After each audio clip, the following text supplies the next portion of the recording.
Imagine the owner of your company disguised as a staff and you didn't know. A simple kitchen helper watched in silence as the head chef watered down pepper soup and the cashier slipped customers' money into her own pocket. But what they didn't know, that helper was actually their millionaire boss in disguise. Grab your popcorn and let's dive into the story. The afternoon sun blazed over the busy streets of Lagos, and the aroma of sizzling meat drifted out from ChopLife Kitchen. The restaurant was a landmark in the neighborhood, its orange and cream walls freshly painted. Inside, the dining hall buzzed with life. Men in tailored suits leaned over bowls of steaming egusi soup, while students huddled over plates of jollof, laughing between mouthfuls. At the very back, in a corner near the kitchen entrance, stood a man most people overlooked. His name, at least to them, was Colonel. His faded blue cap shaded his eyes, and his apron carried small stains from hours of dishwashing. His sneakers had seen better days, and his slightly awkward movements made him seem like just another struggling Lagosian looking for a paycheck. But appearances can be deceptive. Because Colonel was in fact Chief Tunde Ajayi, a millionaire, investor, and the actual owner of ChopLife Kitchen. He had built the brand from scratch, expanding it into one of the most talked about restaurants in the city. Yet recently, troubling whispers had reached him, customers complaining that the food no longer tasted the same, that the staff were rude, and that portions had mysteriously shrunk. Chief Tunde was not the type of man to rely solely on reports from managers. He had learned long ago that if you want the truth, you have to see it with your own eyes. And so, wearing the clothes of a common kitchen helper, he had walked into his own restaurant without revealing who he truly was. Only the head of human resources knew the plan. He secretly made him install cameras at vantage points for evidence. His first day began quietly. He carried sacks of onions from the storage room, swept near the back door, and scrubbed a mountain of plates until his fingers pruned. All the while, he kept his ears open. Staff spoke freely around him, assuming he was just another poor man desperate for a wage. In the kitchen, the head chef, Sola, was a tall, broad-shouldered man with a loud voice and an even louder laugh. He wore his white chef's coat open at the collar, a gold chain glinting against his dark skin. Tunde noticed that Sola barked orders at the younger cooks but rarely cooked himself. Instead, he hovered near the pots, tasting and adjusting in ways that made Tunde uneasy. That's when it happened. A customer had just ordered a large bowl of pepper soup, the kind ChopLife Kitchen was famous for: rich broth, fresh goat meat, and just the right kick of spice. Tunde watched as Sola lifted the pot lid, stirred slowly, then poured a jug of water inside. "Chef," one of the younger assistants said timidly, "the soup is already perfect. Won't it taste flat?" Sola shot him a glare. "Perfect for who? You want waste ingredients? I beg, we will add more pepper later. Customers won't know the difference." Tunde felt his jaw tighten. It wasn't just about the taste. Watering down the soup meant cheating the customers who trusted the restaurant's name. But this was only his first day. If he reacted now, the whole plan would collapse. So, he swallowed his anger and went back to scrubbing plates, filing the scene away in his mind. Later that afternoon, Tunde was sent to help the cashier, Ada, who sat behind the front counter with perfectly braided hair and long acrylic nails that clicked on the register keys. She seemed friendly enough at first, smiling at customers and handing them receipts. But when a middle-aged man in a brown kaftan paid for his takeaway, Tunde noticed something strange. Ada took his 5,000 Nigerian nairas note, rang up the order as 3,500 Nigerian nairas, slipped the difference into her handbag, and then gave the man his change. It was done so quickly and smoothly that most people wouldn't notice. But Tunde noticed. "Colonel," Ada called without looking at him, "carry these drinks to table 7. And hurry. The man there looks impatient." Tunde obeyed, forcing a smile as he walked away. Inside, his mind was racing. On the very first day of his undercover mission, he had caught 2 of his senior staff members cheating, one robbing the customers of quality, the other stealing money directly. That night, as the restaurant closed, Tunde sat on a stool in the empty kitchen. He looked at the stainless steel counters, the neat rows of spices, the shining pots and pans. ChopLife Kitchen had been his dream, and now it was being slowly poisoned from the inside. He could fire Sola and Ada immediately, but that would be too easy. He needed to know how deep the rot went, who else was involved, who could be trusted, and who was dragging his restaurant's name through the mud. The game had just begun. And Chief Tunde Ajayi was ready to play it to the very end. By the end of his first week undercover, Tunde had learned one thing: most of the staff worked for the paycheck, not the passion. Plates were served with forced smiles, complaints were met with eye rolls, and corners were cut at every opportunity. But there was one person who seemed different. Her name was Amaka. Mid-20s, bright brown eyes, slim build, always with her hair neatly tied back in a ponytail. She moved quickly between tables, balancing trays with practiced grace, but what caught Tunde's attention was the way she spoke to customers. She didn't just ask, "What will you eat?" She said things like, "Good afternoon, sir. I think you'll love our jollof today, it's fresh and rich." She remembered regular customers' names, asked about their families, and even laughed at their jokes, no matter how corny. One afternoon, Tunde noticed something strange. A young man in torn slippers came in, clearly embarrassed, and asked for the cheapest plate of food. Amaka whispered something to him, then brought him a full meal, rice, plantain, and a piece of chicken. When the man hesitated, she smiled warmly and said, "Don't worry, it's sorted." She slipped some naira notes from her own pocket into the cash register. Tunde made a mental note. That was the second time in 3 days he'd seen her do something like that.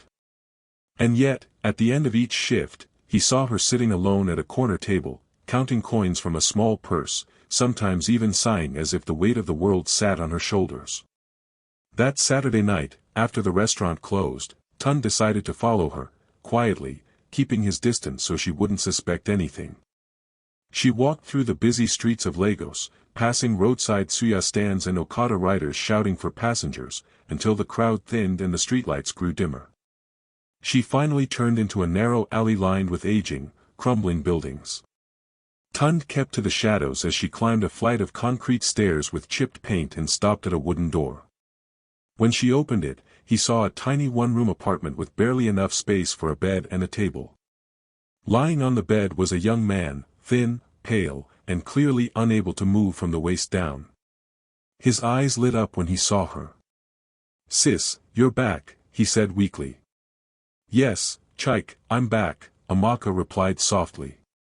She placed a paper bag on the table and began unpacking food, speaking gently as she helped him sit up. "I brought you your favorite, beans and plantain." They chatted as she fed him, laughing at small jokes, but Tunde noticed her slipping him some pills from a bottle before handing him water. The label read, "Nerve repair medication." "This one cost me," Amaka said under her breath, "but we have to keep up with the dosage, no matter what." That was all Tunde needed to understand. She wasn't just working to survive, she was working to keep her brother alive. Back at the restaurant the next day, Tunde's admiration for her grew, but so did the danger. He had begun asking small questions about how things worked, where stock was kept, who handled deliveries, and it didn't go unnoticed. Late that afternoon, Chef Sola cornered him in the kitchen. "Colonel," Sola said in a low, warning tone, "you've been moving around too much. You wash plates, then you day near the counter, then you day near the storeroom. Are you here to work or to do inspector?" Tunde gave a harmless laugh. "Ah, chef, I just like to understand how everything works. I want to be useful." Sola squinted at him, clearly unconvinced. Later, as Tunde carried a crate of bottled water to the fridge, Ada intercepted him. Her voice was sweet but her eyes were cold. "Look, Colonel, I don't know what you're trying to do, but in this place, you mind your business if you want to last. People who poke their nose in the wrong corners, they don't end well." Tunde paused, pretending to think. "I hear you," he said with a smile that didn't quite reach his eyes. Inside, though, he was more determined than ever. He had just seen the best and worst sides of his staff, the kindness of Amaka, the corruption of Sola and Ada. But this was just the beginning.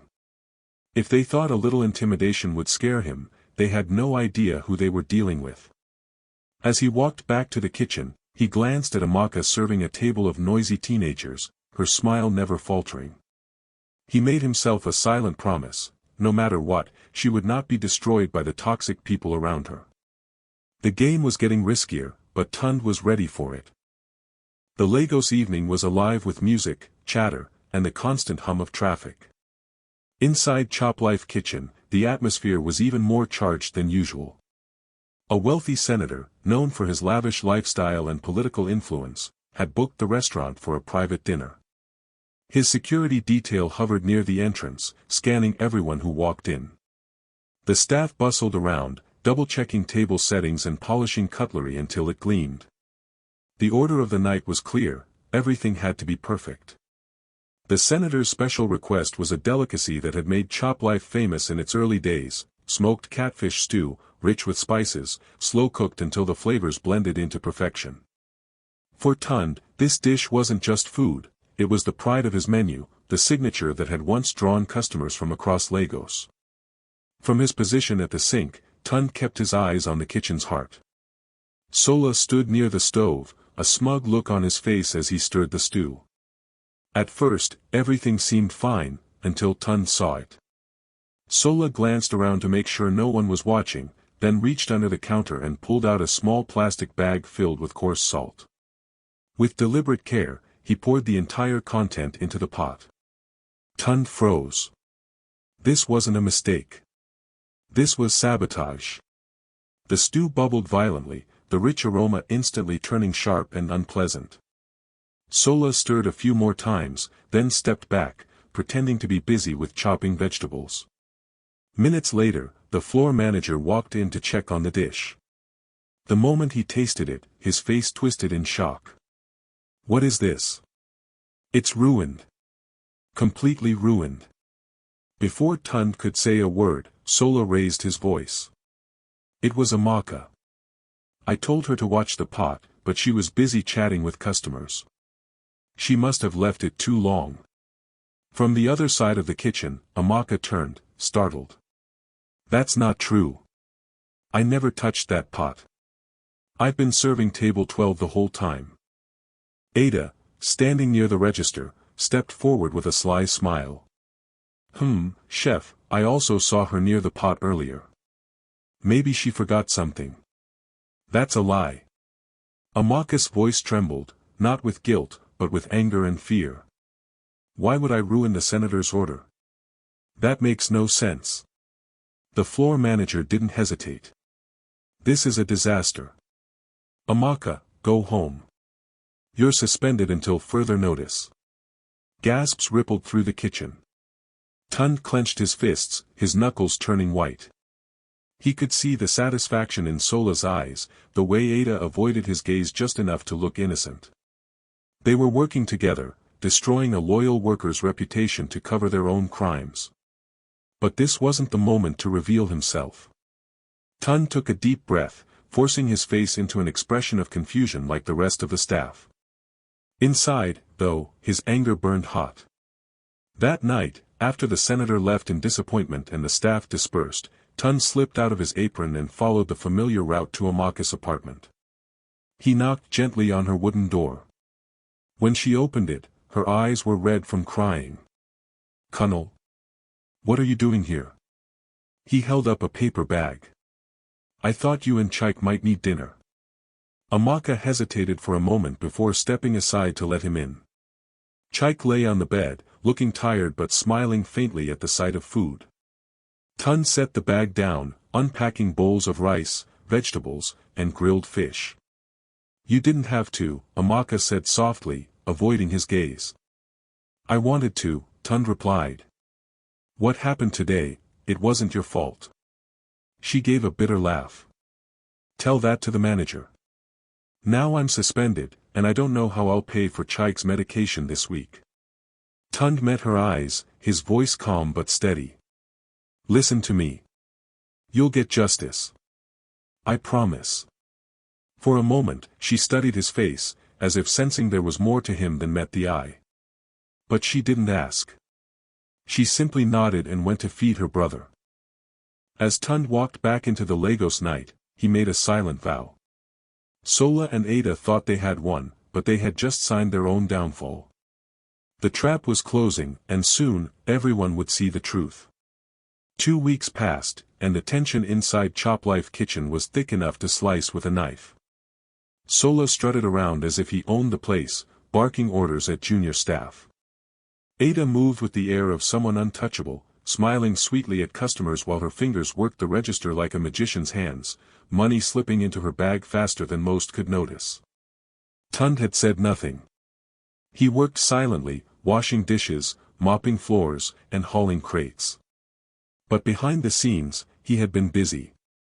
The small, almost invisible cameras he'd planted in the kitchen and cashier's station had been recording every move. Every stolen naira.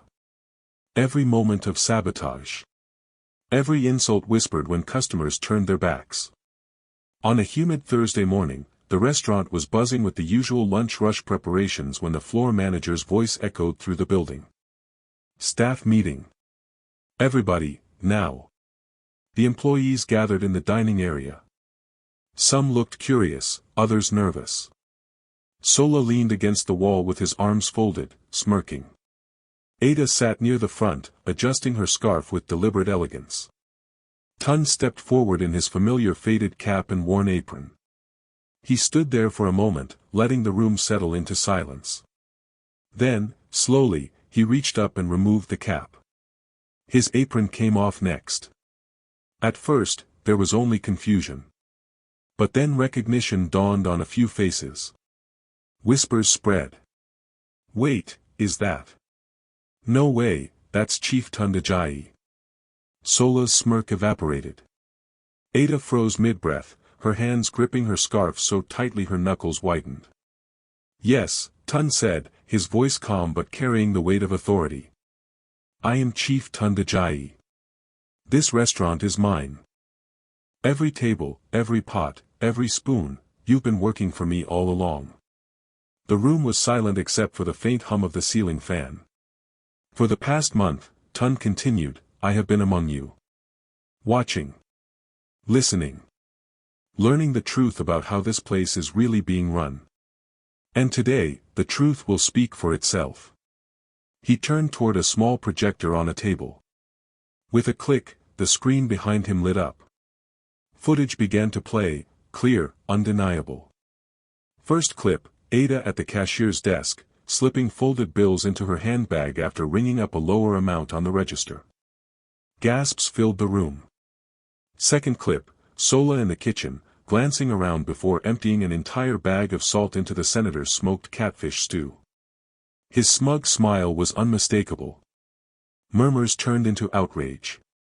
Third clip, Ada and Sola exchanging a quick handshake behind the storage room, whispering about how to deal with Amaka. The evidence was damning. There was no room for excuses. Tunde faced them again. His tone was sharp now. Sola. Ada. You have not only stolen from this business, you have insulted the trust of our customers and tried to destroy the livelihood of a loyal worker. Ada's lips trembled. Sir, please, it's not what it looks like.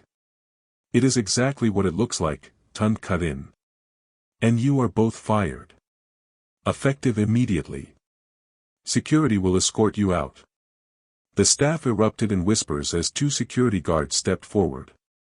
Sola's face burned with anger, but he said nothing. Ada tried to plead, but the guards were already leading them toward the door. When the commotion settled, Tunde's expression softened. He turned toward Amaka, who was called back to work that day by the manager and was sitting stiffly in the back, clearly unsure what would happen next. Amaka, he said gently, you have shown kindness, integrity, and dedication in the face of unfair treatment. People like you are the reason ChopLife Kitchen exists.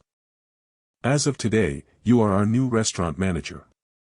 Your salary will be tripled, and starting tomorrow, you will not worry about your brother's medical bills, because I will pay for all of them. For a moment, Amaka just stared, stunned.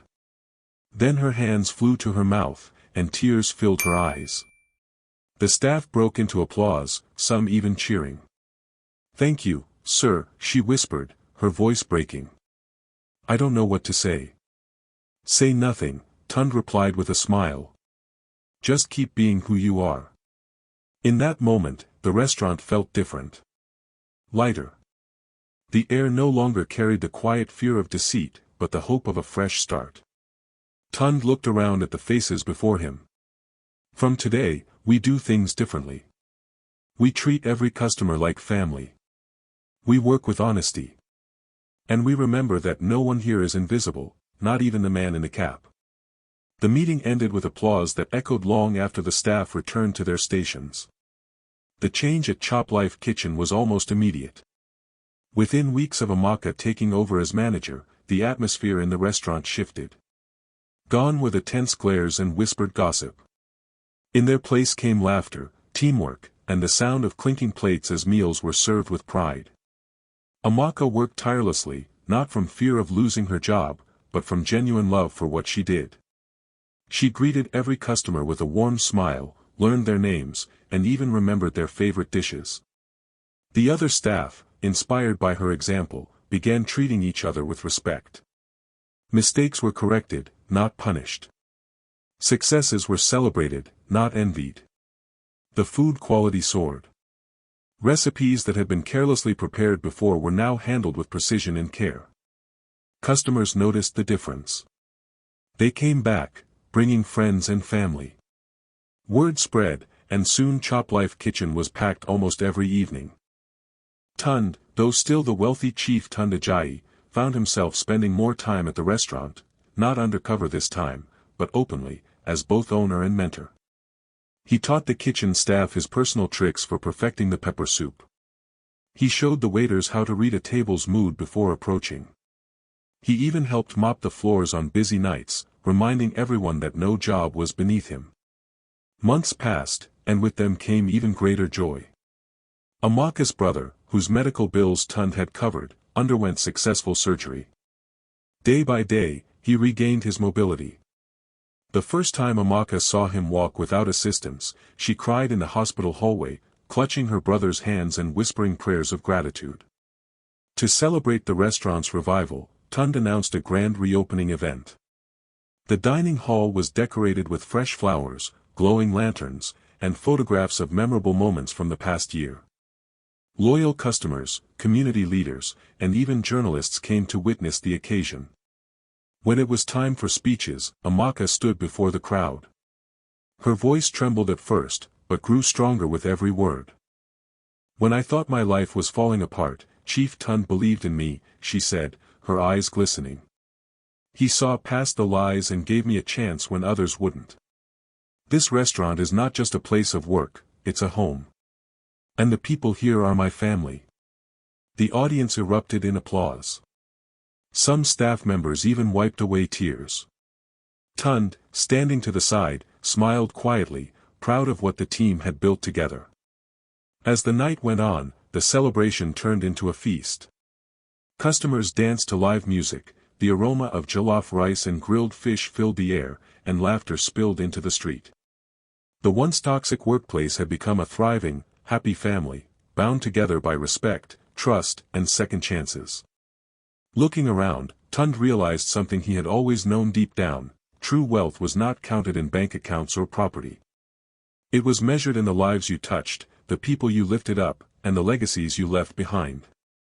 And in that moment, ChopLife Kitchen wasn't just a restaurant. It was a story of redemption, kindness, and the belief that even the smallest act of trust could change a life forever. If you liked this story, don't forget to hit the subscribe button and share your thoughts in the comments section. Thanks for watching, and catch you in the next video.